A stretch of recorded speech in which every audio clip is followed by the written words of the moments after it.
ಗುಬ್ಬಿಯಲ್ಲಿ ಕಾರ್ಗಿಲ್ ವಿಜಯೋತ್ಸವ ಸಂಭ್ರಮ.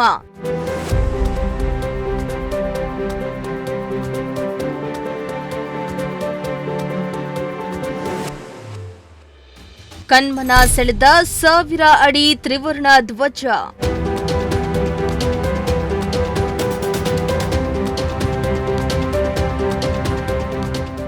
ಗುಬ್ಬಿಯಲ್ಲಿ ಅಖಿಲ ಕರ್ನಾಟಕ ಮಾಜಿ ಸೈನಿಕರ ಸಂಘದ ವತಿಯಿಂದ ಕಾರ್ಗಿಲ್ ವಿಜಯೋತ್ಸವ ಹಾಗೂ ಆಪರೇಷನ್ ಸಿಂಧೂರ ವಿಜಯೋತ್ಸವವನ್ನು ಆಚರಿಸಲಾಯಿತು.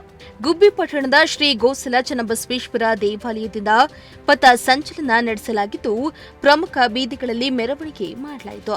ಪಥ ಸಂಚಲನದಲ್ಲಿ ನೂರಾರು ಮಂದಿ ವಿದ್ಯಾರ್ಥಿಗಳು, ಮಾಜಿ ಸೈನಿಕರು ಹಾಗೂ ಸಾರ್ವಜನಿಕರು ಭಾಗಿಯಾಗಿದ್ದರು. ಇನ್ನು 1000 ಅಡಿ ಉದ್ದದ ರಾಷ್ಟ್ರ ಧ್ವಜವನ್ನ ಹಿಡಿದು ಪಥ ಸಂಚಲನ ನಡೆಸಿದ್ದು, ಭಾರತ್ ಮಾತಾ ಕಿ ಜಯ ಘೋಷಗಳನ್ನ ಮೊಳಗಿಸಿದ್ರು.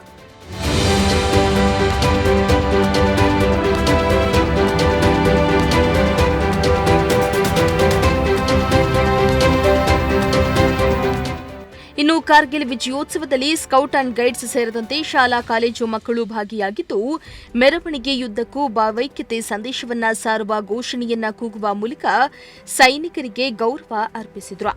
ಅಲ್ಲದೆ ಸೈನಿಕರ ಸೇವೆಯನ್ನ ಸ್ಮರಿಸಲಾಯಿತು. ಅಲ್ಲದೆ ಶಾಲಾ ವಿದ್ಯಾರ್ಥಿಗಳಿಂದ ವಾದ್ಯಗೋಷ್ಠಿ ಮೂಲಕ ಪಟಾಕಿ ಸಿಡಿಸಿ ಮಾಜಿ ಸೈನಿಕರ ಸಂಘದ ಪದಾಧಿಕಾರಿಗಳು ವಿಜಯೋತ್ಸವವನ್ನ ಆಚರಿಸಿದ್ರು.